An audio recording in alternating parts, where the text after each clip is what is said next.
en otras actividades, ahí estaba recién operando y apenas acabo de llegar a la casa. Ah, bueno, doctor. No, no, no, por ahí estaba leyendo las noticias y la cosa estuvo como delicada, pero vamos a ver mañana cómo, o esta noche cómo presentan la noticia.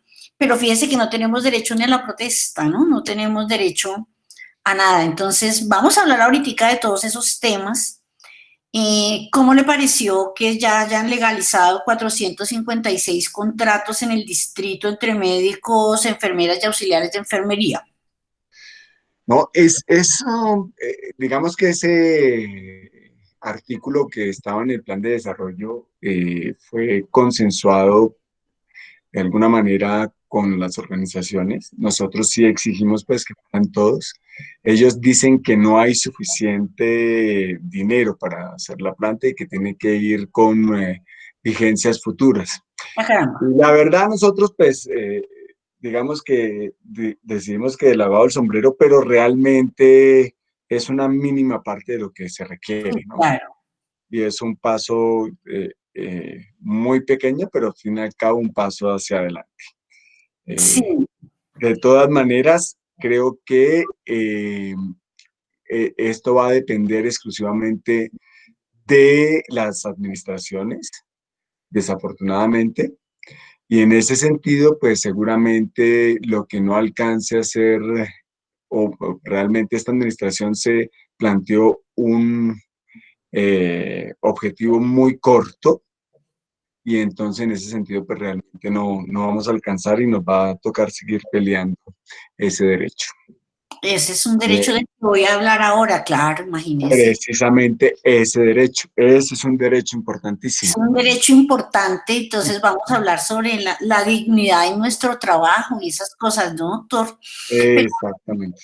entonces, pues todos estos, las personas que se están uniendo, doctor, pues son personas muy jóvenes, muy jóvenes. Claro que usted también es muy joven, doctor, yo soy más o menos. No, ya después de 30, a ver, 28 años de médico, uno no se puede ver joven. Ay, yo Sí. llevo 30 de abogada y me considero joven, así que no, Ah, bueno. Ah, pero no. obviamente estos son Ver chicos. joven, sentirse joven, sí. Sí.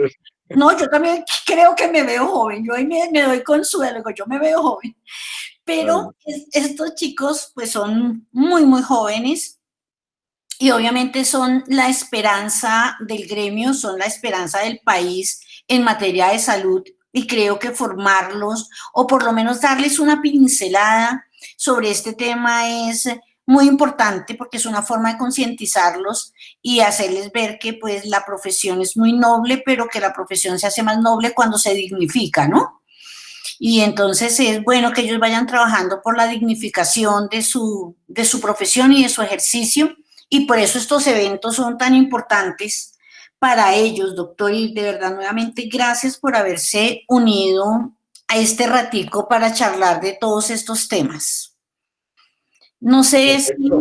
si, yo no sé qué dicen los organizadores, Luis Carlos y Sarita, Chayla, ya se ha unido un número considerable de personas. No sé qué dicen ustedes si arrancamos. Sí, doctora, ya iniciamos. Bueno, Bueno, entonces, muy buenas tardes con todos. Desde la Fundación Universitaria San Martín, con todas sus sedes en Colombia, y desde la ASEMCOL, la Asociación Científica de Estudiantes de Medicina, y sus asociaciones locales de la San Martín, le damos la bienvenida a todos los que están presentes en la charla el día de hoy. Eh, y en especial a nuestra ponente, la doctora Marcela González, que es abogada egresada de la Universidad Nacional de Colombia, diplomada en Derecho y médico de la Universidad del Rosario, quien nos está acompañando el día de hoy para ofrecernos la charla sobre derechos humanos y personal médico en nuestro ciclo de charlas de con tema discriminación en el personal médico. De igual manera, también le damos la bienvenida al doctor Hernán Bayona, Germán Bayona. Herman Bayona, qué pena, Bien. invitado del día de hoy. Espero pues que esta charla del día de hoy sea de todo nuestro agrado, que la aprovechemos bastante y que aprendamos mucho. Damos inicio a esta charla. Doctora Marcela, tiene usted la palabra. Muchas gracias, Luis Carlos. El doctor Germán Bayona es médico formado en Cuba y con especialización en cirugía en la Universidad Libre de Barranquilla, y es el presidente del Colegio Médico de Bogotá, una persona que además de su ejercicio profesional, pues hace trabajo gremial en favor de los médicos, no solo de Bogotá, sino del país, y por eso es importante que más tarde podamos tener con él un diálogo y ustedes le puedan hacer algunas preguntas desde el punto de vista gremial, pues a partir de lo que yo hoy les quiero compartir. Les comparto mi charla desde dos perspectivas. La primera, como colombiana, como ciudadana colombiana, consciente del débil estado en el que vivimos y consciente de la violación que hacen a los derechos humanos de todos nosotros y la pasividad con que nosotros los colombianos aceptamos que se nos violen nuestros derechos humanos. Y en segunda perspectiva, pues como abogada y como profesora, como formadora de profesionales de la salud en materia ética, porque mi ejercicio profesional de más de 30 años litigando en responsabilidad médica, pues me ha mostrado la dura realidad, la cruda realidad con la que viven a diario los profesionales de la salud, y pues en esos tiempos de pandemia se ha visibilizado aún más esta problemática. Entonces, pues les voy a compartir la charla y pues estoy abierta a cualquier pregunta. E igualmente me atrevo a decir que el doctor también está abierto a cualquier pregunta que ustedes quieran que se les aclare. Bueno, voy a presentar, vamos a ver cómo me va con mis diapositivas.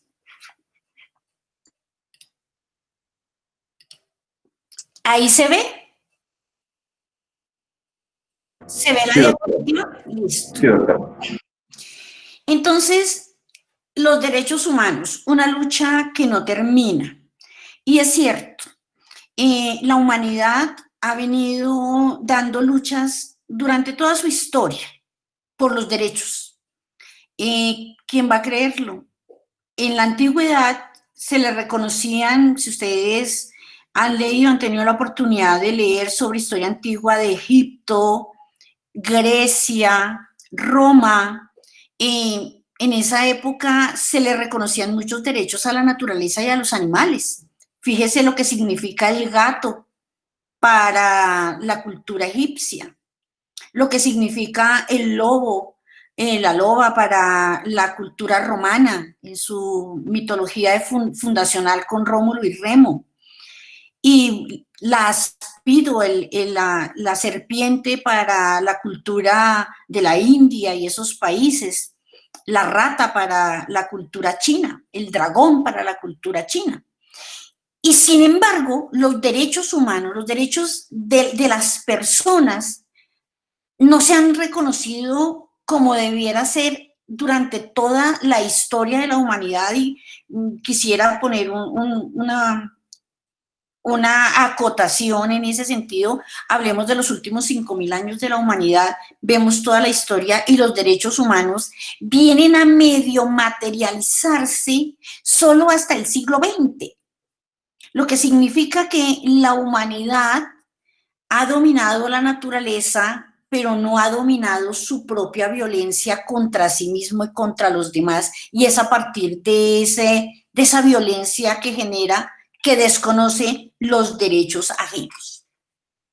Pero entrando ya en materia, ¿qué pasa con la profesión tan noble y también milenaria? En eso nos ganan a los abogados, somos medio contemporáneos, pero la profesión médica es más antigua que la profesión del abogado. Pero además de ser una profesión, es una verdadera vocación. Y es una vocación porque servir al otro desde el punto de vista de yo manejo tu cuerpo para que tú no sufras, yo hago tuyo mi dolor. Por eso cuando se habla de medicina se habla de misericordia, y cuando yo hablo de misericordia hablo de misere, que es dolor, cordis, que ustedes lo conocen mejor, corazón. Ustedes desde la misericordia hacen propio el dolor ajeno para aliviarlo, para darle consuelo. Por tanto, es una bella vocación. Sin embargo, tenemos que ver que la vocación de ustedes tiene que estar dotada de dignidad. Pero la dignidad es inherente a todas las personas, pero sobre todo a la persona humana. A veces olvidamos que la dignidad yo la tengo desde antes de nacer. ¿Por qué? Porque mis padres ya son dignos y por tanto me engendran con dignidad. Entonces, la vocación que ustedes ejercen está dada a personas humanas que están dotadas de dignidad.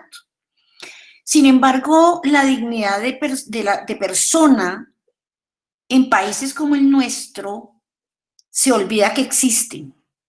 Creemos que las personas son robots, son máquinas de producir resultados y a ustedes, como lo vamos a ver más adelante, los han puesto a ser máquinas de resultados, olvidando, dejando en lado su dignidad de personas, pero la dignidad de la vocación, de la profesión que ustedes tienen.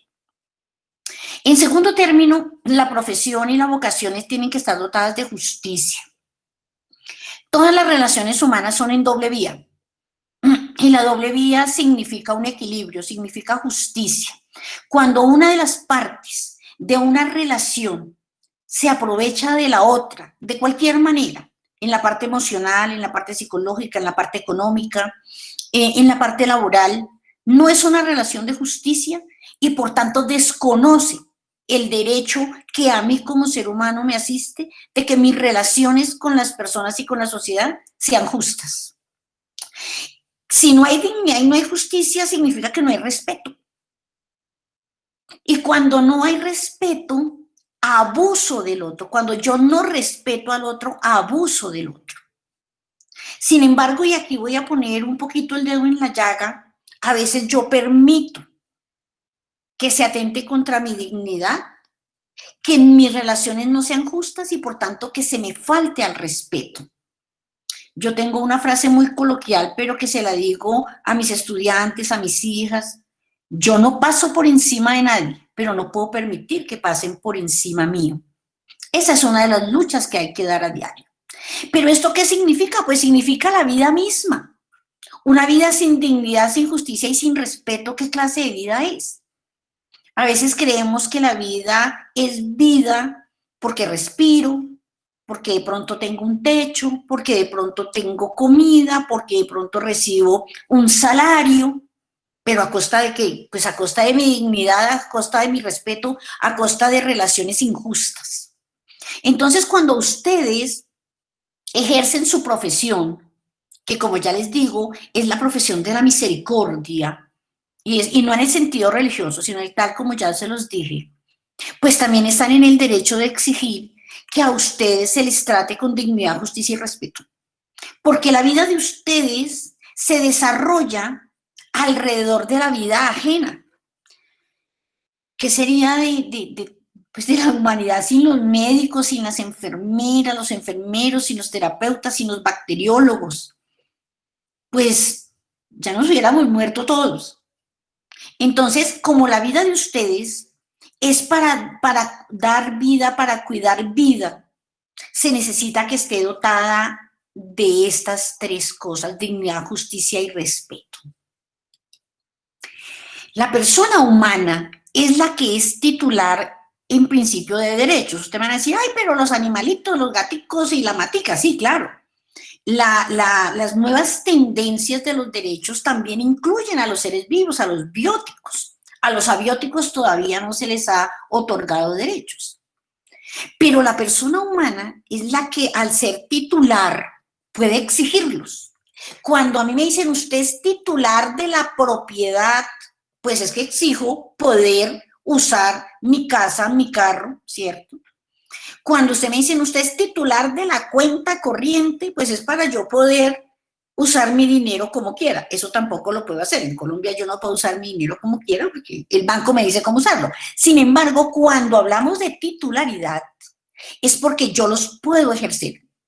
La persona humana puede ejercer sus derechos. ¿Y cuáles son esos derechos? Ustedes me dirán, la Declaración de los Derechos Humanos. Doctora.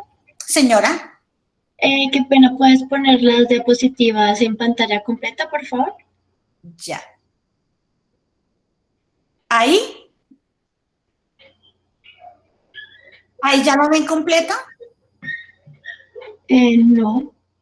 Ya no, ya la puse en pantalla completa. Se ve mejor, pero no está en pantalla completa. No, tan raro, no. No, ahí sí ya no tengo de dónde más darle pantalla completa. Si quieres, en la parte superior dice reproducir, derecha. A ver, en la parte superior, ¿de dónde? Porque es que yo estoy en un Mac. Entonces, aquí donde dice reproducir, Sí, sí, señora. ahí ya le di clic. Ahí ya. Está cargando, creo.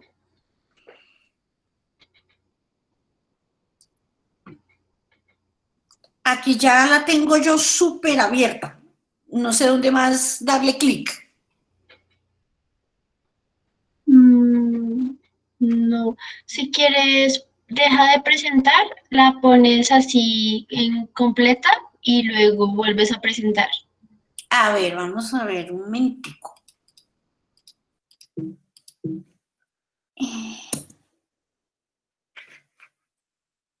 Salgo del PowerPoint, lo vuelvo a abrir completo y ahí sí le doy presentar.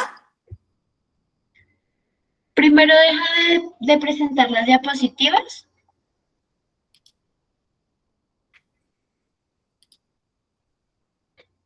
Ya la dejé de presentar. Bueno, ahora ahí ya estoy. Ahora entras a PowerPoint y le das en reproducir. Ya, un minuto entonces y ya lo despliego así.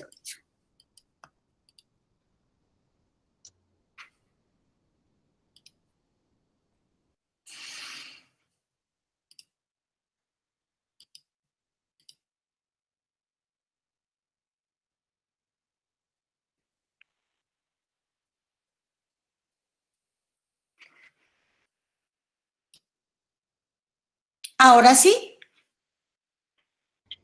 Y ya que lo tienes en pantalla completa, vuelves a presentar. A ver, entonces, ¿qué hago? Ay, Dios mío. Pero ¿saben qué me pasó? Que ahora no tengo cómo volver a la... Ay, Dios, esperen un minutico. Espere, porque...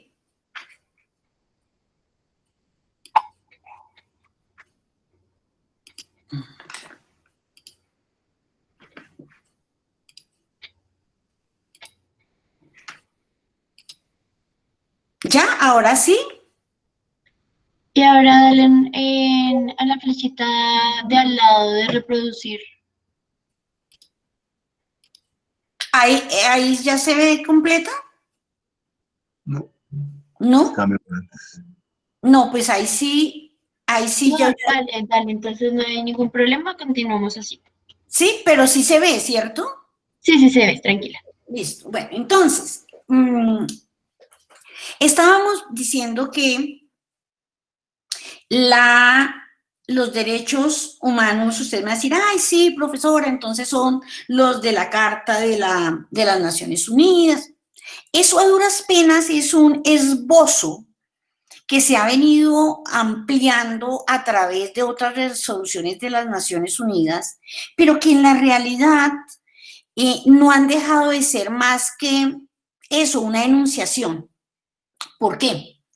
Porque estados como el nuestro, infortunadamente, a pesar de ser nosotros signatarios de las Naciones Unidas, signatarios de la OEA, signatarios de la Organización Mundial de la Salud, de la Organización Internacional del Trabajo, poseen una serie de legislaciones que no han estado acordes con el desarrollo de los derechos humanos.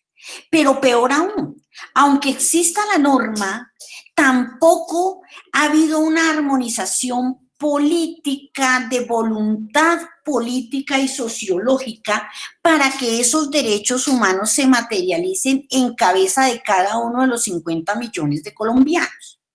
Por eso es que se hacen irrenunciables. Los derechos humanos son irrenunciables. Yo no puedo renunciar, por ejemplo, en un detalle pequeñito, en materia laboral.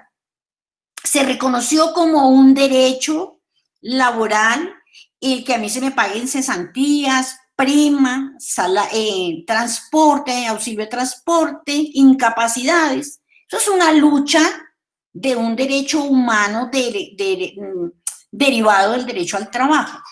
Yo no puedo renunciar a mis cesantías, para ponerles como ejemplo, yo no puedo renunciar a mi prima, yo no puedo renunciar a mis intereses de cesantías, pues yo no puedo renunciar a mi vida como el principal derecho humano, no puedo renunciar al ejercicio de mi religión, no puedo renunciar al ejercicio de mi convicción política, no puedo renunciar a mi derecho a formar una familia, no puedo renunciar a mi derecho de la libre expresión.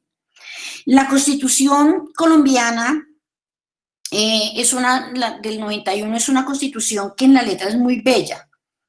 Cuando la gente dice hay que cambiar la Constitución, yo digo, se ve que no la han leído.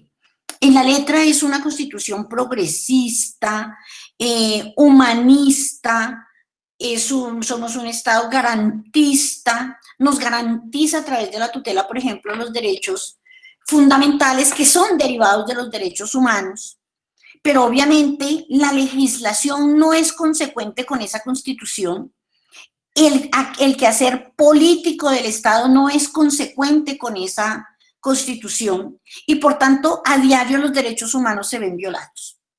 Pero veamos por qué los derechos humanos además son de verdad, los derechos de la persona humana son en la verdad lo que debería ser la columna vertebral del quehacer diario de cada uno de nosotros, pero sobre todo del Estado para que la sociedad los pueda desarrollar. Son relevantes en lo social porque es lo que permite que nos entendamos como personas, que nos entendamos como sociedad.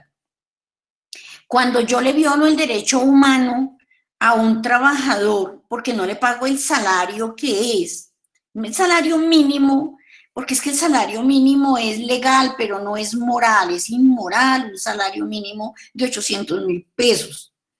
Pero entonces cuando yo además ni siquiera le pago el mínimo, pues no estoy dejando que la sociedad se entienda, no estoy dejando que los seres humanos, que las personas que conforman la sociedad crezcan sin el resquemor al otro, porque los derechos humanos coadyuvan en eso, en que yo no tenga el resquemor, el que yo no tenga el resentimiento porque se me desconocen los derechos, o porque yo no sea el prepotente que desconozco el derecho ajeno. Una sociedad que desdeña los derechos humanos es una sociedad de mente y de espíritu pobre, y por eso no progresa. La sociedad colombiana no ha progresado precisamente porque desconoce los derechos humanos. En Colombia se desconoce el derecho humano a la tenencia objetiva, igualitaria y justa de la tierra, por ejemplo, para que todo el mundo pueda tener un techo, pueda tener un terruño en el cual se sienta arraigado. Colombia es el segundo país a nivel mundial con mayor desplazamiento interno por la violencia. Nos gana solamente Somalia. Eso ya nos tiene que decir algo. Y dentro de ese desplazamiento humano, contamos al personal de salud. En el Chocó hay municipios en donde no hay personal de salud porque los grupos al margen de la ley los desplazan. En Nariño hay municipios sin personal de salud porque los grupos cocaleros y los grupos que se están peleando esos territorios los desplazan. Igual que a los maestros, porque pues tanto el maestro como el profesional de la salud son factores de cambio sociológico y por tanto no les interesa ni al Estado ni a los grupos al margen de la ley y están en función de desplazarlos. En la Guajira, en la Alta Guajira, hay sectores donde no hay acceso a la salud porque no hay profesionales porque han sido desplazados. Pero además son relevantes en lo político. Claro, lo político no es lo que hacen los políticos, que eso es politiquería. Aquí en Colombia no tenemos políticos, tenemos politiqueros. Lo político, la polis es la ciudad, entonces la política es el arte de gobernar las naciones, el arte de gobernar la ciudad, la polis, que fue lo que es la herencia que tenemos de los griegos. Entonces, cuando no me funciona lo social, lo político tampoco, porque está mal gobernado. La polis está mal gobernada. Y está mal gobernada, ¿por qué? Porque desde el gobierno de la polis, desde el gobierno de las ciudades, no se respetan los derechos humanos. Entonces, por eso nosotros, estas sociedades no progresan, porque desde lo político se maneja con politiquería los derechos humanos.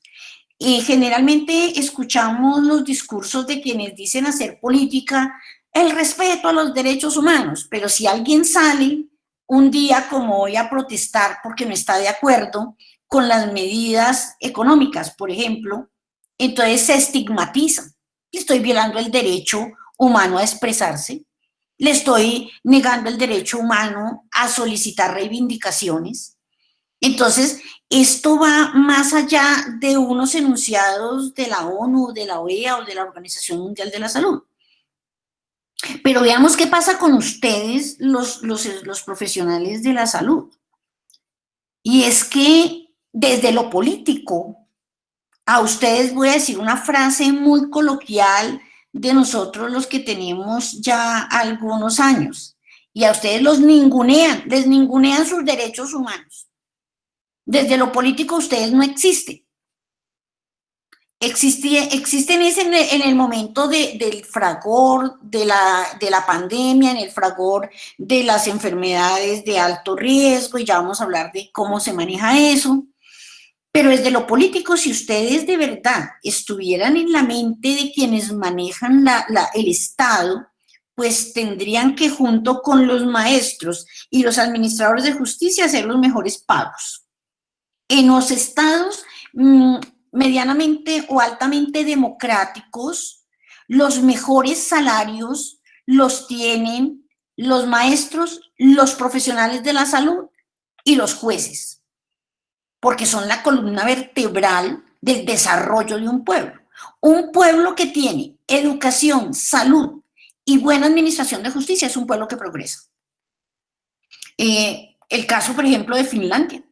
Finlandia eliminó totalmente la educación privada y toda es pública, y los maestros ganan mejor que cualquier diputado. Ustedes vieron hace un año, salió un video sobre cuánto ganaba un diputado en Suecia, y que todo el mundo decía, pues que ganan muy poquito. Para ellos era un honor, o es un honor servir al Estado, porque ellos no buscan la retribución económica, sino el bienestar. Entonces, en esos estados fuertes y en esos estados donde la democracia es fuerte, en lo social y en lo político, los derechos humanos son el mayor reconocimiento que se le hace a los connacionales. Por tanto, son irrenunciables. Pero además son universales, y aquí quiero hacer hincapié en dos aspectos de la universalidad, y es donde también entran ustedes.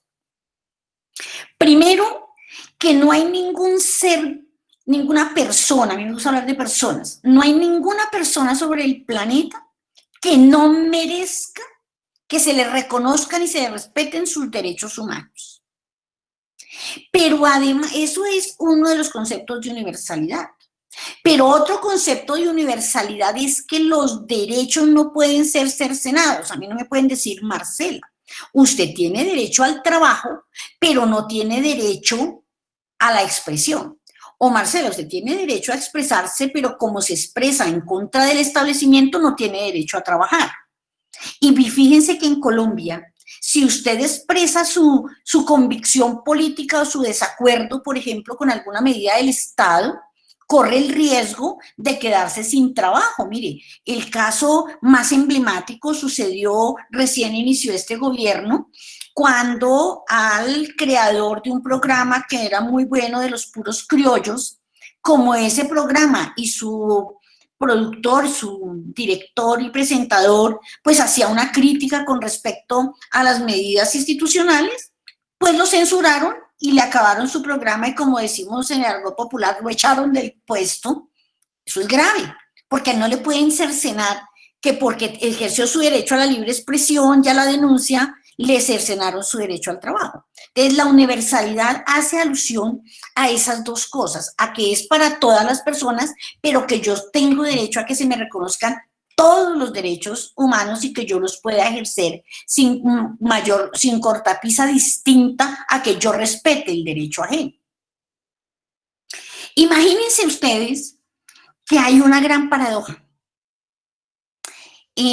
Cuando ustedes leen las declaraciones de los derechos humanos de las Naciones Unidas, cuando ustedes leen las declaraciones de bioética de las Naciones Unidas y cuando leen la Organización Internacional del Trabajo y la Organización Mundial de la Salud, hay capítulos enteros que hablan de la protección de la que debe gozar el personal médico. En esas declaraciones se dicen que deben gozar, primero, el respeto al ejercicio autónomo de la profesión médica. Autónomo. Vamos a hablar de eso. El respeto tiene que tener protección en las zonas de guerra.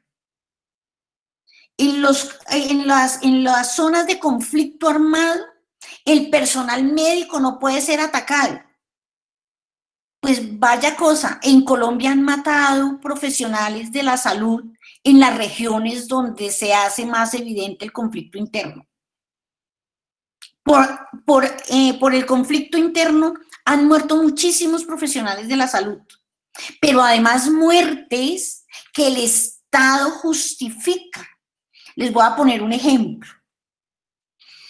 Si un médico era secuestrado y lo obligaban a atender, ya sea paramilitares o guerrilleros, heridos en combate, y después de que lo liberaban, a muchos médicos la justicia los condenó por haber atendido a personas al margen de la ley, cuando la vocación de ustedes no mira si es guerrillero, paramilitar, militar, estudiante, ama de casa, porque la formación de ustedes no mira eso a la hora de prestar el servicio, a la hora de auxiliar, a la hora de tratar de recuperar la salud de un ser humano.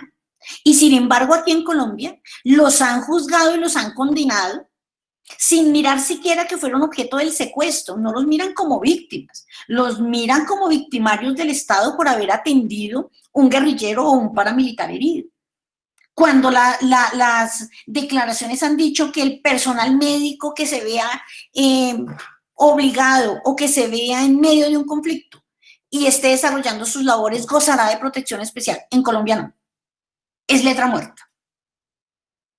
Gozarán de especial protección quienes se encuentren en lugares inhóspitos y alejados para que puedan prestar dignamente sus servicios.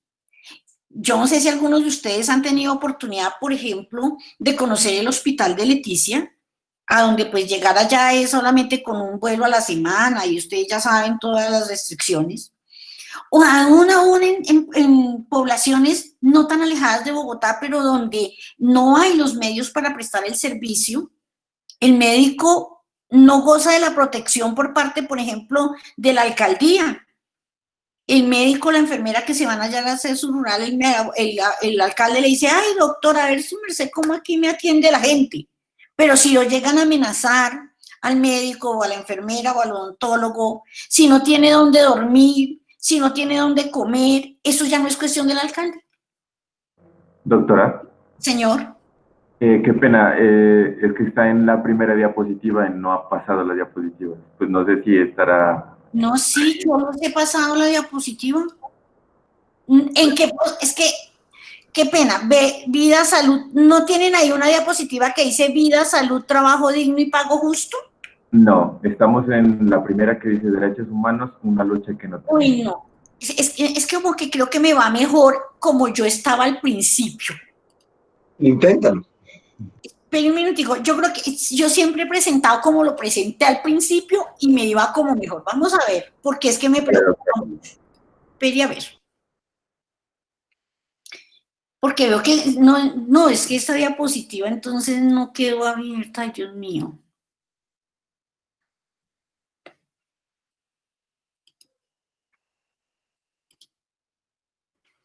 Ahora vamos a ver acá donde es que dice, ay, carachuelas.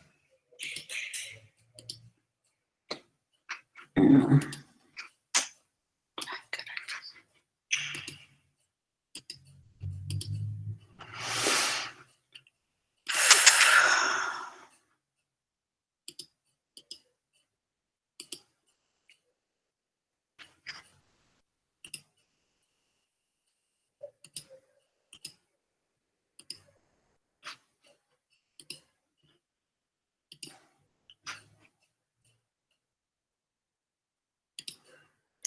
¿Ahora sí la ven?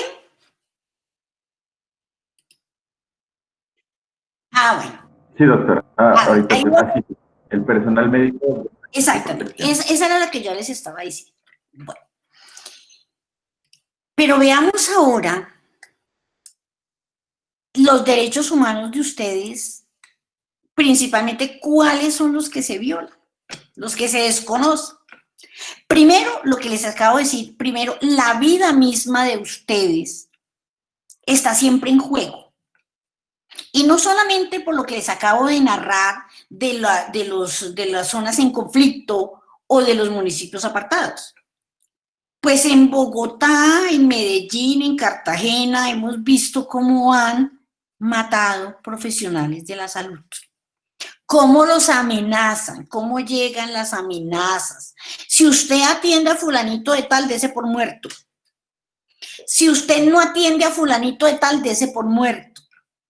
Y ustedes dirán, ¿tan grave es la cosa? Sí. Lo que pasa es que eso no se visibiliza a través de las noticias normalitas, sino quienes estamos en ese trasegar, pues somos los que nos enteramos de esas cosas tan aberrantes como que a un médico o una enfermera, por atender o no atender a alguien, le pueden quitar la vida. Pero además, la vida de ustedes el Estado no la protege, y vamos a ver por qué. Porque resulta que en materia de salud, ustedes, que son los profesionales de ella, pues no tienen aseguramiento en salud. Si ustedes mismos no se pagan la salud porque tienen unos contratos leoninos, unos contratos poco dignos, pues ustedes no tienen salud. En los meses en que ustedes no tienen contrato, si ustedes no sacan de su bolsillo para pagar su EPS, no tienen salud. Pueden estar dentro de un mismo hospital un día trabajando, se les acabó y el contrato, pues no, doctor, mañana usted si se llega a venir aquí a recoger la liquidación de su contrato y se enferma estando dentro de un hospital, no lo puedo atender porque usted no tiene cobertura. El Estado nunca ha protegido en materia de salud a los trabajadores del área. En un país medianamente decente, a los profesionales de la salud, igual que a los profesionales de la justicia y a los maestros, se les debe dar protección y cobertura amplia en salud por el riesgo. Y el riesgo de ustedes es mayor, porque ustedes tienen el riesgo del contagio, tienen el riesgo de la fatiga laboral, tienen el riesgo de la violencia. Pues a ustedes les deberían dar una cobertura 100% de salud y debe ser cubierta por el Estado. Yo no sé, indigno, da rabia ver que un profesional de la salud, si no pagó este mes su salud, sus propios compañeros no lo pueden atender porque es que no hay autorización de su EPS, doctor. Eso, pues, resulta incoherente desde todo punto de vista. Pero miremos otro derecho humano que le violan, el trabajo digno. El trabajo digno hace alusión a varias cosas. El primero de los temas de la dignidad del trabajo es la estabilidad laboral. Y la estabilidad laboral, como ya hemos dicho, como va en doble vía, es también la única forma de que los pacientes tengamos una relación con usted, una relación médico-paciente fluida, justa, oportuna, personal. Y eso no se logra sino con un trabajo estable. En Colombia, todos los días se desconoce lo que dice la Organización Mundial de la Salud y la Organización Internacional del Trabajo.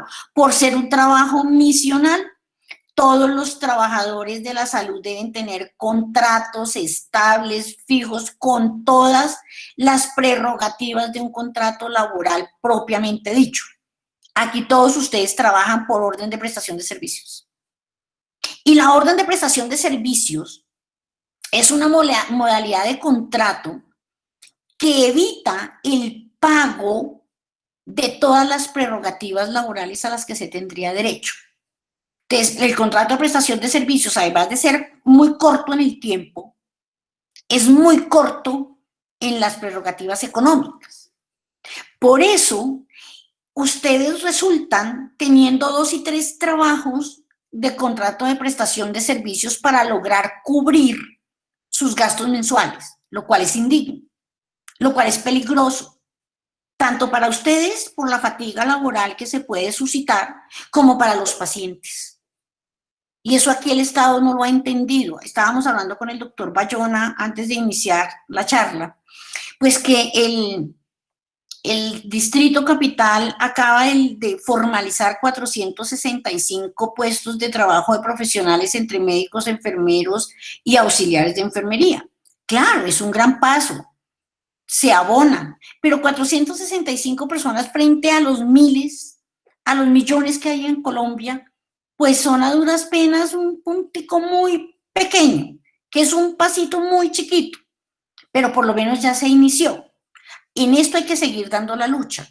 Mientras no se tenga trabajo digno en el personal de la salud, la prestación propia del servicio se va a ver siempre cercenada. Mire, cuando a mí me operan, yo espero que al día siguiente mi cirujano, el que me operó, sea el que me haga el control. Y a veces uno llega y dice, ay, no, es que al doctor se le acabó anoche el contrato y no hemos contratado a otra persona, ni a él se le renovó. Pues toca que hoy no le hagan el control. Yo creo que ustedes lo han visto miles de veces. Eso no es dignidad. Pero vayamos al otro lado, al otro extremo, que es el pago justo. Hasta antes de la ley 100, los médicos, las enfermeras y todo el personal de salud fijaba sus honorarios. Los que estaban de planta, que estaban en el sector del seguro social, de la caja de previsión, de las clínicas de trayectoria a nivel nacional, que tenían su planta de trabajadores de la salud, pues recibían su salario y recibían todas las prestaciones sociales. A partir de la ley 100, pues todo eso se acabó. Y les dijeron, miren, nosotros los vamos a ir contratando y ustedes, pues de acuerdo con su trabajo, pues van ganando. Lo más perverso y criminal que se ha escuchado. Modelo copiado de Chile y que ya se les derrumbó en Chile y se demostró que en Chile todo eso era una falacia. Por tanto, a partir de la ley 100, el pago justo a los trabajadores de la salud no existe. Hay profesionales de la salud a los que les ofrecen, con el respeto que me merece quien gana el mínimo por su condición académica, pero ¿cómo así que hay un profesional de la salud que estudia 8 años de pregrado, 4 de posgrado, la especialización, el fellow, la subespecialización y etcétera? Le digan, ay, sí, doctor, muy linda su hoja de vida, pero lo que se está ofreciendo para ese cargo es un poquito más del mínimo, 1 millón. Hablando de plata blanca, eso es lo que ofrece.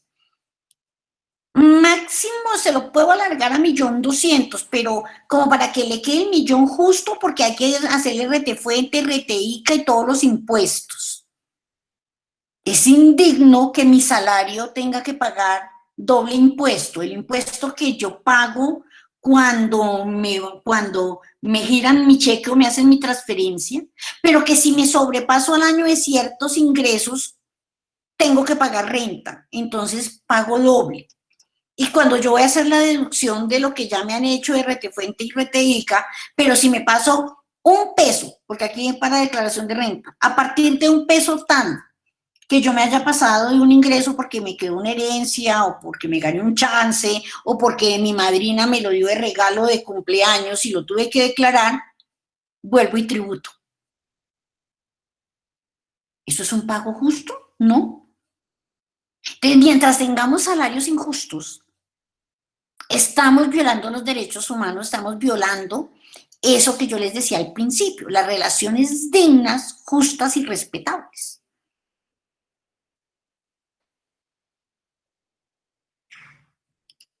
Pero veamos, además de toda esa violación, en la vida misma les quería mostrar la muerte de la que ya les hablé.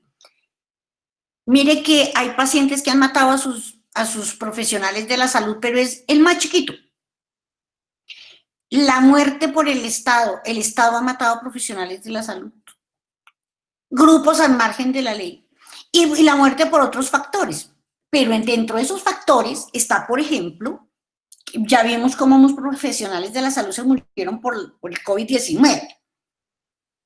Médicos, enfermeras que se han muerto por infarto, por un accidente cerebrovascular, por fracturas mal manejadas en sus sitios de trabajo. No, pues todos nos tenemos que morir, obviamente. Pero cuando hablo de otros factores es por factores de salud en sus propios sitios de trabajo, porque no hay seguridad en el trabajo.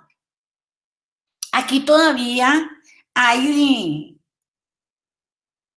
clínicas y hospitales con unas construcciones que no cumplen con la seguridad en el trabajo. Y el Ministerio de Trabajo no dice nada porque dice, como eso es de los médicos, le corresponde al Ministerio de Salud. Y el Ministerio de Salud dice, sí, yo pues me encargo lo de los contratos, pero lo de la seguridad en el trabajo, creo que eso es del Ministerio de Trabajo, y así se van creando mutuamente obligaciones que no se cumplen porque, como dicen vulgarmente, cada uno se tira la pelota al otro. Igual que con los profesores universitarios, el Ministerio de Educación dice, los de primaria y bachillerato, y a los universitarios que, no, es que eso sí como ya sería como el Ministerio de Trabajo, pero el Ministerio de Educación no mucho. Y así vamos violando todos los días los derechos humanos. Los derechos laborales son prácticamente inexistentes porque cumplen con el mínimo legal del que ya le hablaba, y en una modalidad contractual, como ya la vimos, perversa. Pero veamos ahora por qué no hay relaciones de justicia. Primero, porque ustedes están entre el Estado, la sociedad vista como esa gran masa de personas y los pacientes. Pero no hay trato humano igualitario. Aquí se discriminan profesionales de la salud por su sexo. No, es que aquí no recibimos sino hombres porque las mujeres son muy chilletas, las mujeres no trasnochan, las mujeres casadas no pueden hacer turno de noche porque el marido les arma problemas. Les estoy hablando el vocabulario que la gente utiliza cuando de contratación se trata. Por raza. Por origen. No, aquí en Bogotá no me traigan un paisa. En Medellín, no, a mí no me traigan un rolo. Aquí en Colombia existe esa discriminación. Por religión. Uy, no, ese señor es rezandero y entonces nos va a objetar de conciencia para el aborto, para la eutanasia, no, ahí sí no. Por condición social. No, pues aquí en la clínica Estrato 20 yo no puedo contratar a alguien que viva en el sur. A ver, eso existe. El personal de salud sufre ese tipo de discriminación, por tanto, le están violando sus derechos humanos. La Declaración de los Derechos Humanos dice que nadie podrá ser discriminado por su sexo, raza, origen, religión o condición social. En Colombia se contrata discriminando por esos temas. Y hasta por la apariencia física. Claro, doctor. Si usa piercing, tiene tatuajes o es gordo, no lo contratan. Claro, y la mujer que sea gorda no, porque necesitamos a la médica buenona. No ni a la gorda ni a la extremadamente flaca. Es cierto, doctor. Qué tristeza, pero así es. Pero además les hacen imposiciones antiéticas. Doctor, si usted no atiende 10 personas por hora, se le corta su contrato. O sea que usted con la ley de ética médica y con su ética personal no puede cumplir. Doctor, si usted no le revela la historia clínica al contador de la EPS para ver si él cree que desde el punto de vista financiero es viable dar una autorización, a usted se le corta su trabajo. O sea que la historia clínica, que es un documento sometido a reserva, se tiene que el médico incumplir con su ética y con su principio constitucional de que el secreto profesional es inviolable, porque al contador de la EPS tiene que conocer la historia clínica del paciente para ver si le autoriza a uno lo que el médico está ordenando, como si el contador supiera más medicina que el médico. Y si usted no atiende tantos pacientes por día, usted no está siendo productivo, doctor, y esta IPS es autogestionaria porque la EPS nos ha dicho que tenemos que ser autogestionarios, asunto que hoy en día recaba el proyecto 010 del 2020 de reforma a la salud, en que todo el mundo tiene que ser autogestionario. O sea, a ustedes los van a producir, los van a poner a atender pacientes tal como se hace en una maquinita los churros, cada ratico, cada un minuto un paciente, o sea, cada minuto un churro. Así es, son las imposiciones antiéticas, lo cual viola el derecho humano a que yo, como médico, como enfermera, ejerzo una profesión liberal y por tanto soy yo quien decido desde mi autonomía profesional cuánto tiempo requiere mi paciente. Pero eso nos convierte en agentes económicos.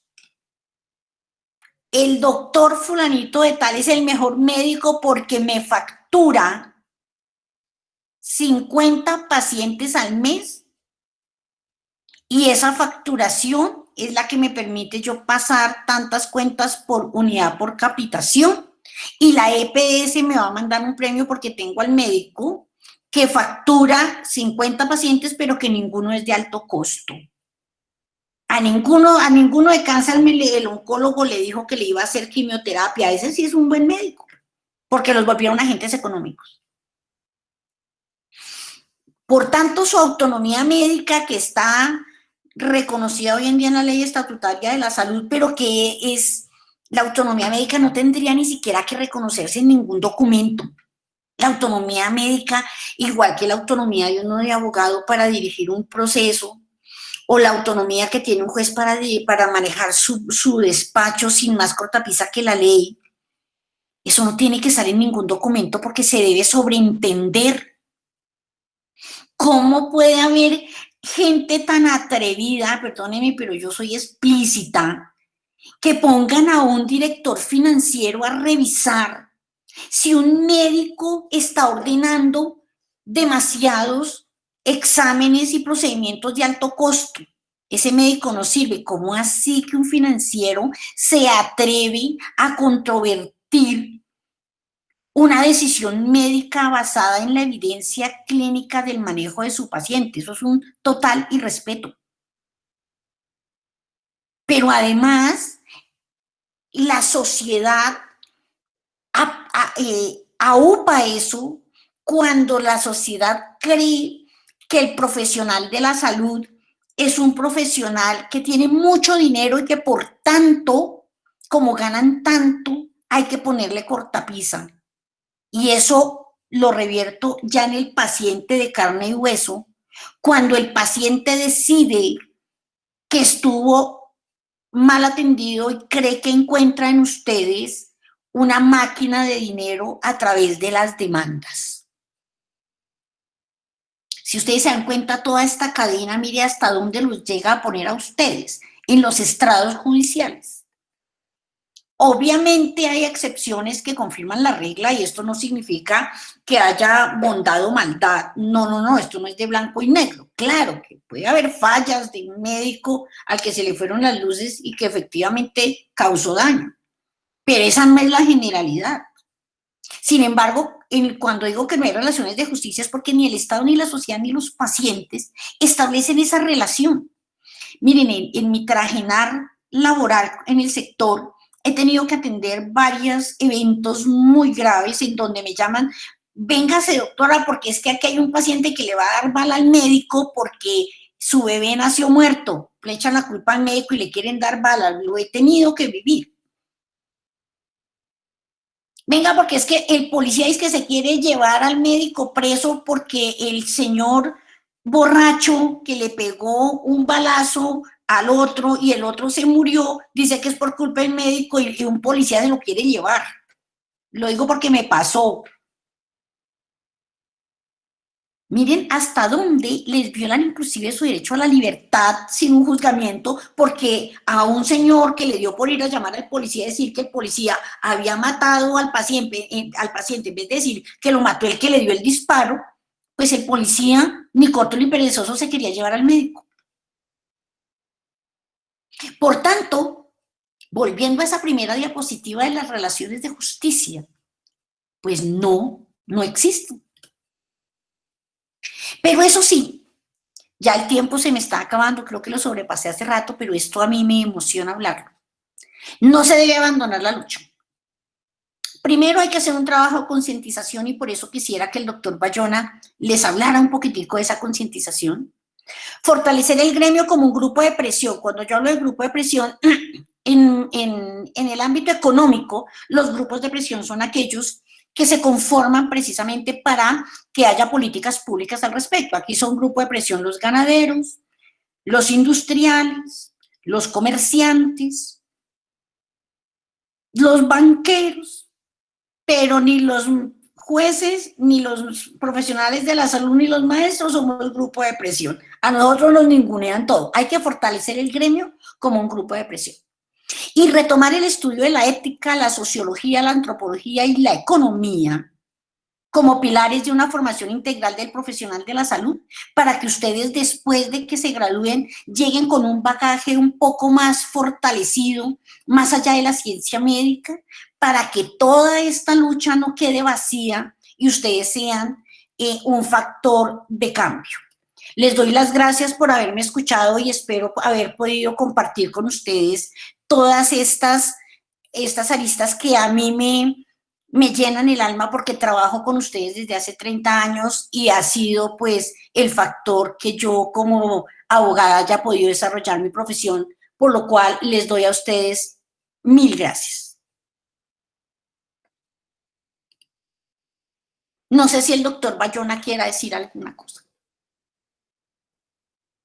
Muchas, pero yo creo que vale la pena escucharlos a ellos primero. ¿A quién? A ellos primero. Sí, claro. Perfecto, doctor. Vale, doctora Marcela, muchas gracias. Pues no sé si el doctor Germán Bayona tiene alguna intervención. Bueno, no tengo una intervención específica porque pues, no estaba preparado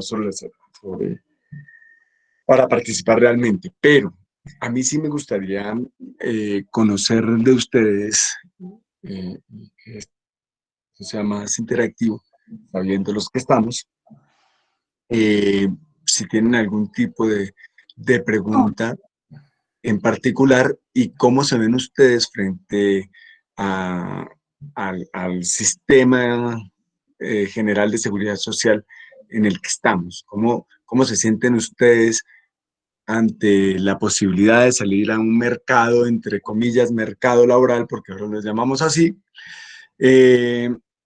y cuáles son sus expectativas frente a eso, cómo ven nuestro sistema?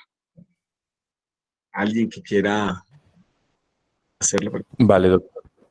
Pues entonces abrimos como el espacio de preguntas y de debate. Algunas de las preguntas ya han sido escritas en el chat. Entonces las vamos a ir leyendo y pues ustedes nos colaboran contestando, o si es algún punto de información o todo eso, entonces pues ya lo vamos leyendo. Vale. Entonces, una de las preguntas es, ante alguna injusticia médica, ¿a dónde uno puede acudir? El tema es preguntarse qué tipo de injusticia médica y qué injusticia médica. La doctora Marcela me corrige si no, pero el punto fundamental es que hay muchísimas situaciones y cada una de las situaciones va generando unos caminos, unos conductos en los que se debe actuar. Pero el camino que menos utilizan los médicos es el camino de, del gremio, es decir, de reclamar sus derechos. Entonces nosotros vemos con muchísima frecuencia cómo muchísimos médicos son, eh, digamos, literalmente echados de sus trabajos, vamos a usar la palabra coloquial. Por ejemplo, más o menos les voy a contar la historia. Creo, no sé si hay alguien aquí de UTCA. ¿Hay alguien aquí de la UTCA? No. No, listo. No. Vale. Pero muchos de ustedes, ¿quién son de Bogotá la mayoría? Perdón. Estamos de diferentes sedes, doctor. Listo. Somos de Pasto y de Bogotá, de Ok, Cali, de Medellín. ok. Los que por alguna razón rotan en FACA, conocieron a uno de los pediatras que están allí en Facatativá, en Bogotá, que llevaba 22 años trabajando por prestación de servicios tercerizados a través de una cooperativa de trabajo y después la cambiaron hacia nombre de fundación. Después de 22 años, les dijeron, mire, ustedes y además siendo profesores titulares de varias universidades en Bogotá, estos pediatras, y rotaban allí. Entonces, después de 22 años de formar gente y de trabajar, digamos, con contratos de cada 6 meses, decidieron cambiarles su forma de contratación en pandemia y hacerles un otro sí para que bajaran el 40% de su salario.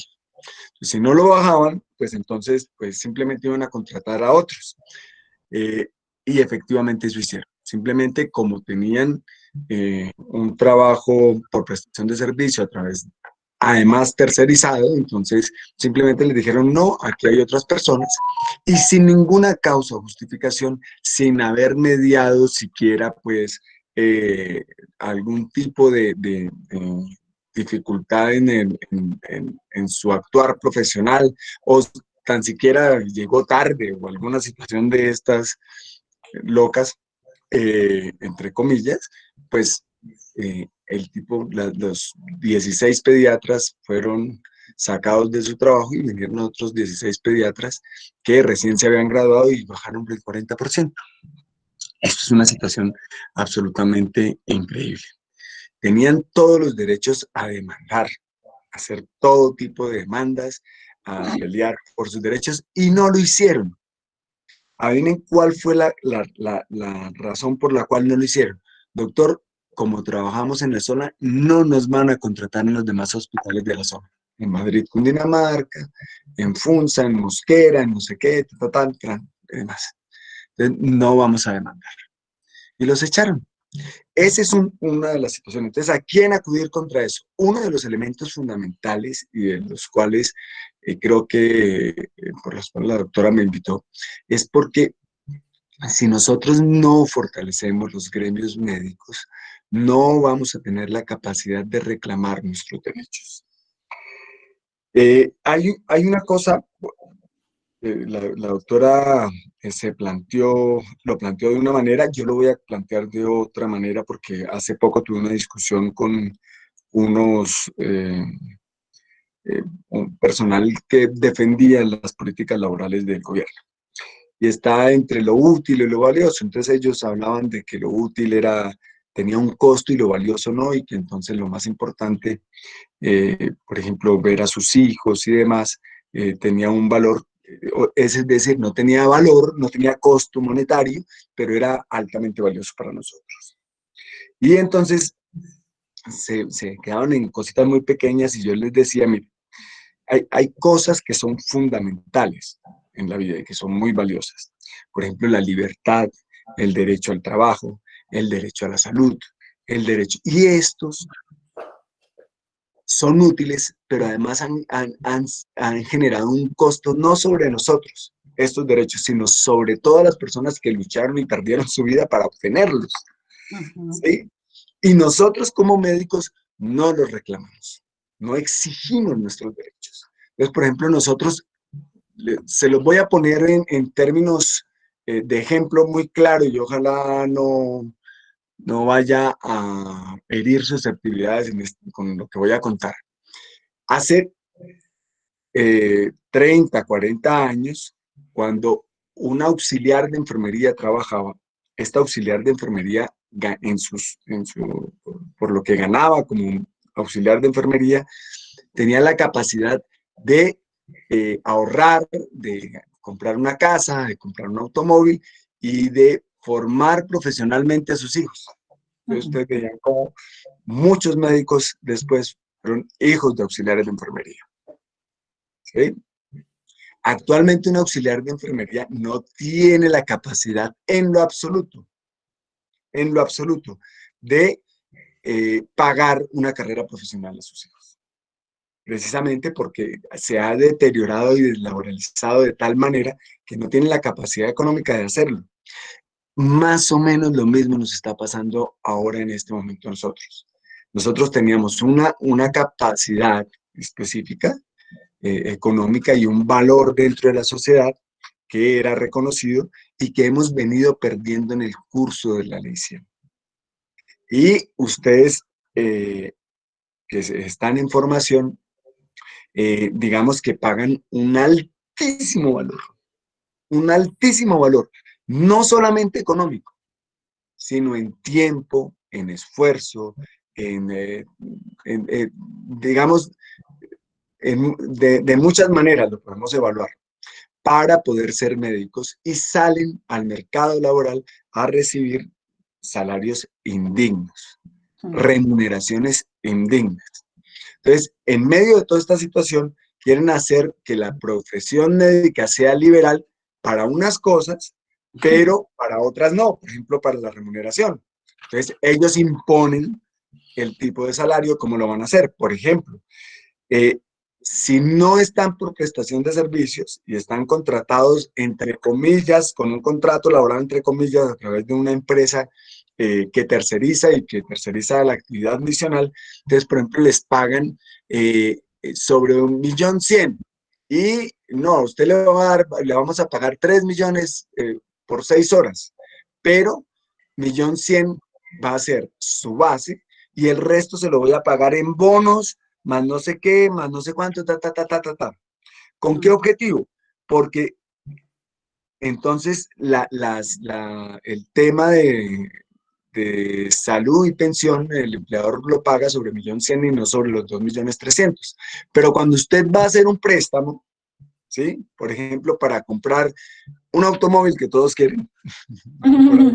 Exacto, entonces resulta que no le hacen el préstamo porque usted gana 1.100.000.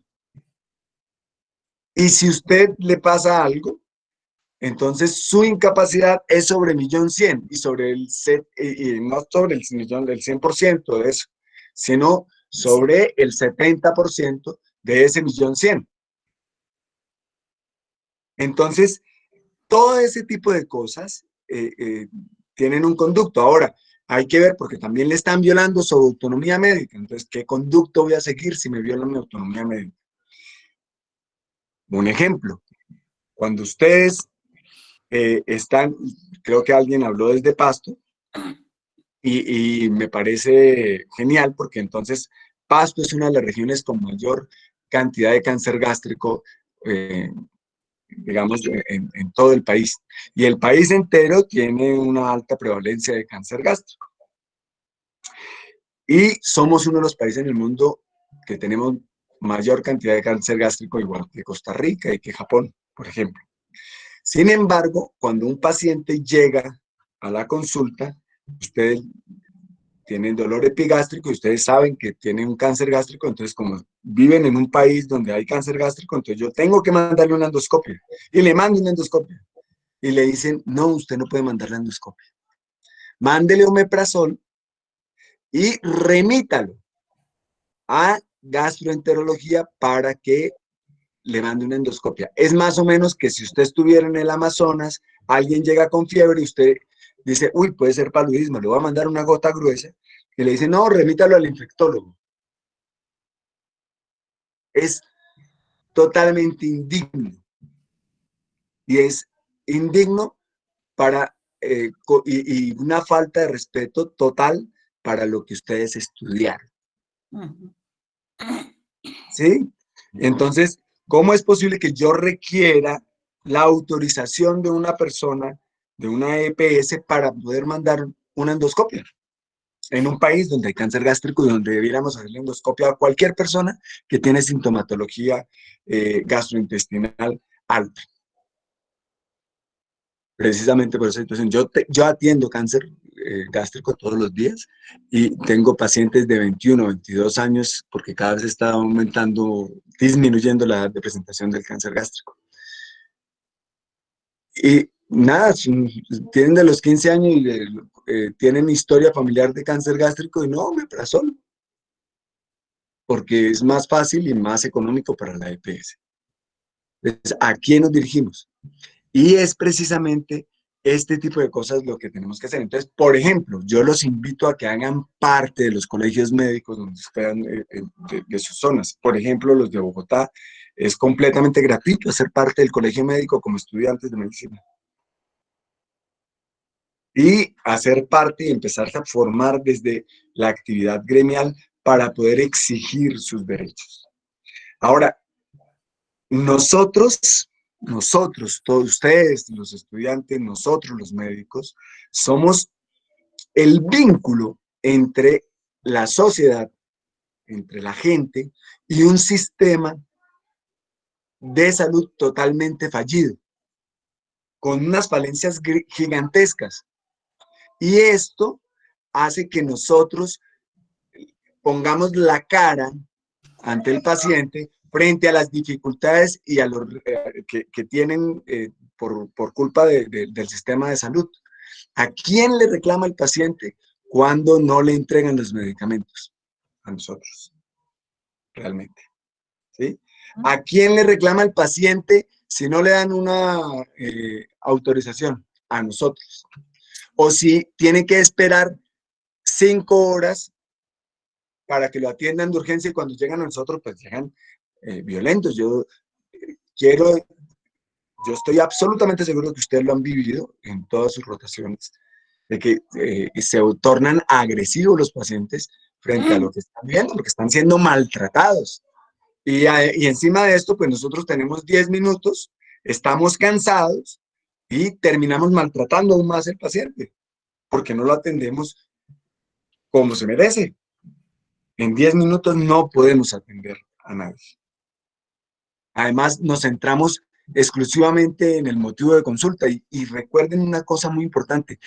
El paciente llega a nosotros con el deseo de solucionar sus problemas. Y no solamente desde el orden físico. En muchas ocasiones uno se convierte en otras cosas porque uno tiene el espacio para poderles escuchar otras razones. Por ejemplo, una paciente con una úlcera gástrica y 60 años y 2 hijos sin trabajo. Y entonces le dicen a uno, no, es que mis hijos no tienen trabajo. Y, ¿cómo hacen? Es una situación dura y hay que empezar a escuchar.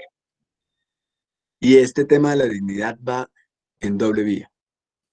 Entonces, ustedes tienen que acordarse todo el tiempo de que pueden ser pacientes en cualquier momento.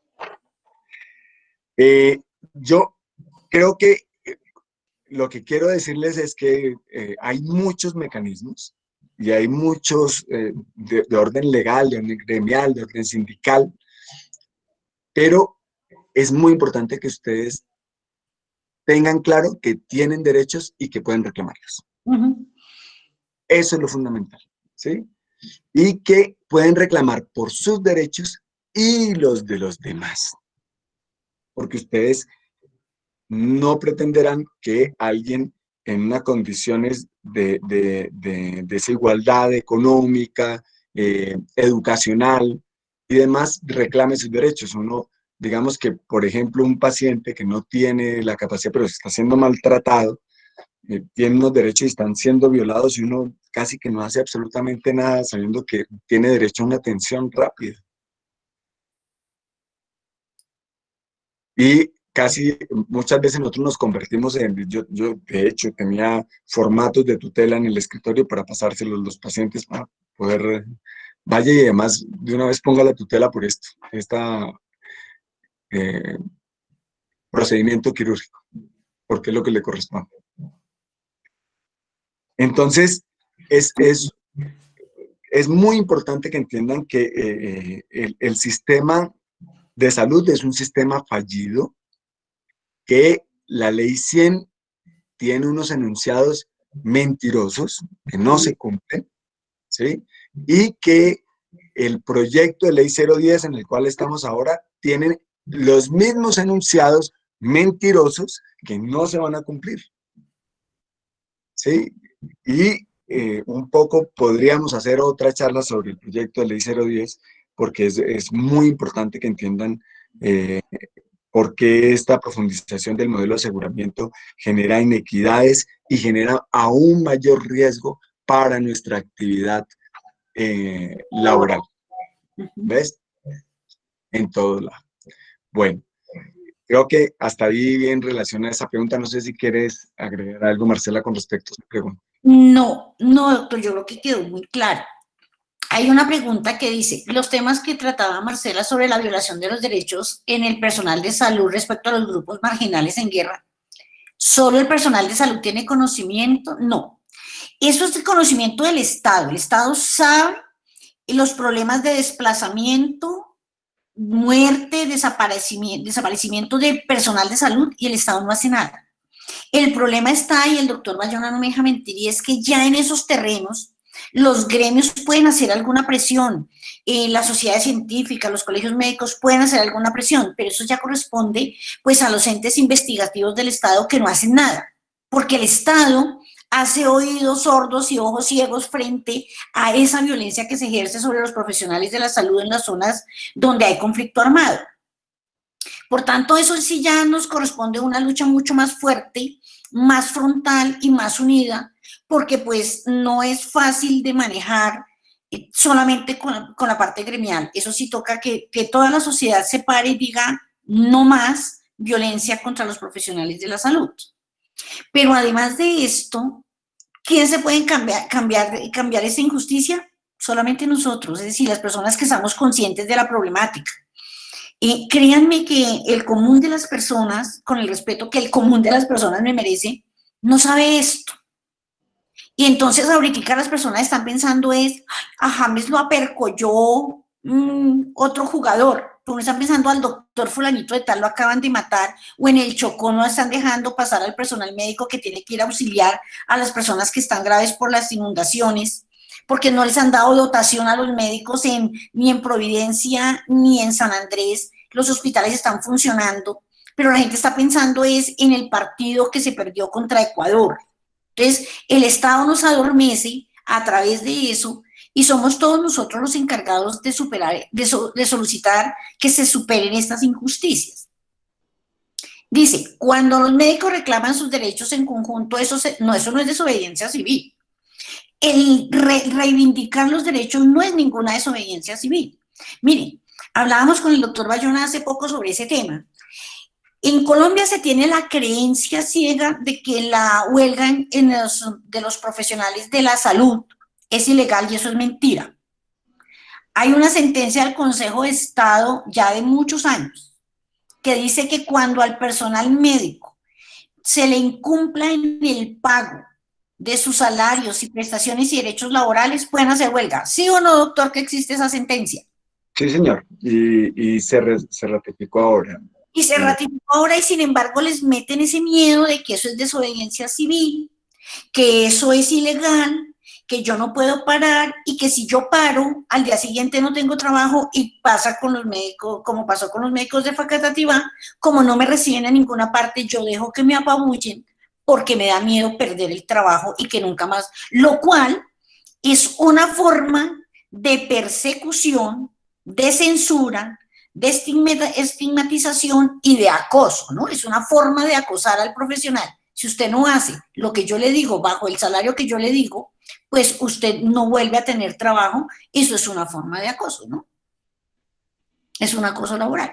Entonces, pues de todas maneras, cuando vienen esas huelgas y esas cosas y el miedo les puede más, pues pierden sus derechos. Pero también hay formas de recurrir ante la justicia, ante los juzgados laborales, para que se les restablezcan los derechos.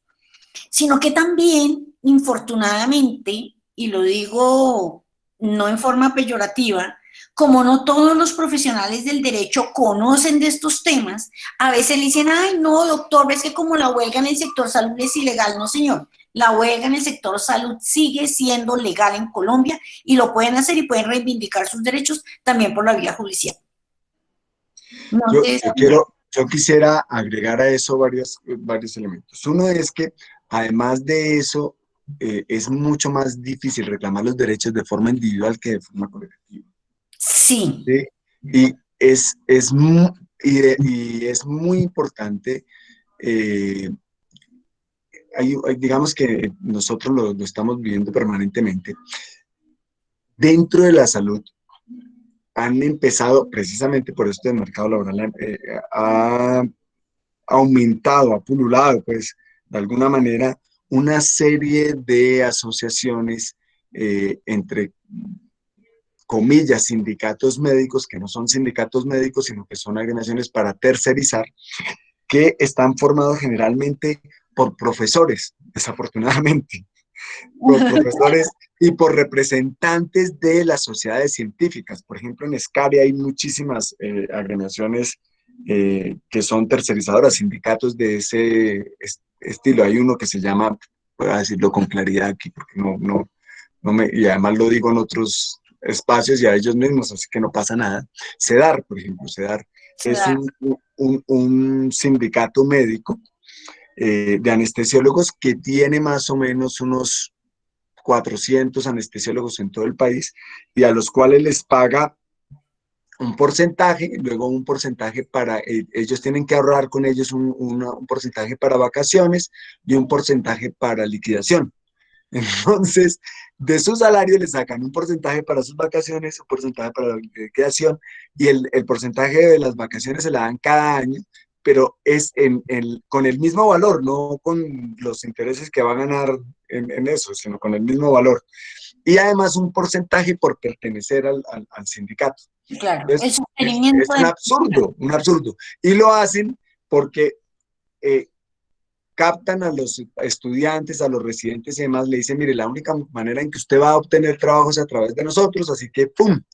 Y no hacen nada porque además les cuesta trabajo, digamos, denunciar a su profesor. Claro. Y es una cosa absurda, literalmente. Digamos que nosotros como colegio médico, en algún momento, en el momento que manejemos el tema del Tribunal de Ética Médica, una de las cosas que uno debiera denunciar de los otros colegas para el Tribunal de Ética Médica es el maltrato hacia los otros colegas. Por ejemplo, está dentro de las normas del Tribunal de Ética Médica. Para que estas personas, precisamente, y esto ha sido una carrera desde hace mucho tiempo y se ha fortalecido aún más con el tema de la ley. Entonces, digamos que siempre desde el punto de vista individual es más difícil reclamar sus derechos. Entonces, por eso es importante aumentar los gremios médicos y hacer parte también de las sociedades científicas. La Federación Médica Colombiana es muy importante. Sí. Es uno de los gremios médicos más representativos, nos reúne a todos los colegios médicos y es muy importante fortalecerla porque tiene claro la concepción de la salud como un derecho fundamental, pero tiene claro además la concepción de la lucha por los derechos laborales de todos los trabajadores de la salud, no solamente de los médicos. Y es importante también entender ese concepto de todos los trabajadores de la salud, porque resulta que nosotros sin las enfermeras no somos nada. ¿Sí? No, ninguno de nosotros se va a poner a cambiar, a sacarle un pañal a cada uno de los pacientes, necesitamos de las auxiliares de enfermería. Necesitamos de las enfermeras, necesitamos de los técnicos en radiología, de las instrumentadoras, de los bacteriólogos, de la persona. Mira, la importancia que fue en pandemia, el personal de aseo en los hospitales. Uy, sí, claro. Son trabajadores de la salud. Sí. Entonces es muy importante que nosotros entendamos, respetemos a los demás trabajadores de la salud, pero además trabajemos con ellos en conjunto para reclamar el derecho de todos. Sí. Adelante. ¿Alguna otra pregunta? Listo, muchas gracias. Lamentablemente, pues se nos acabó el tiempo. Espero pues que esta charla haya sido de gran provecho para todos los asistentes. Agradecemos a los ponentes que estuvieron el día de hoy, a la doctora Marcela y al doctor Germán Bayona por sus intervenciones y por estar dispuestos aquí este sábado. Eso es todo, les agradecemos. Recuerden a los asistentes que el link de asistencia ya se los enviamos por el chat. La palabra clave es marginación.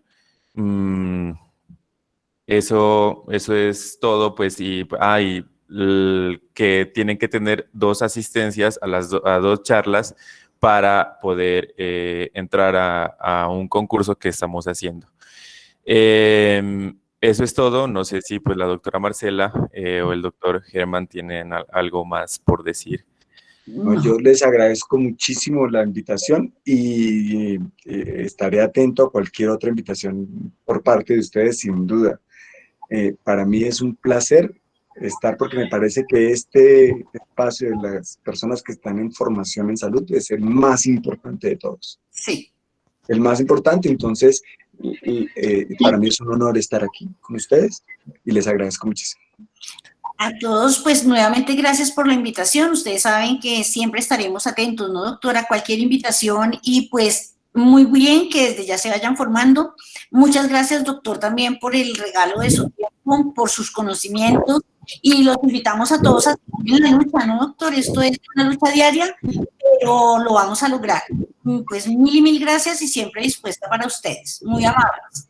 A todo el que quiera ser parte del Colegio Médico de Bogotá, que estén aquí en Bogotá, son bienvenidos para ser parte, para poder trabajar en conjunto. Hay muchas formas en las que podemos hacer, desde el punto de vista de educación continuada, trabajo gremial o formación hacia allá. ¿Vale?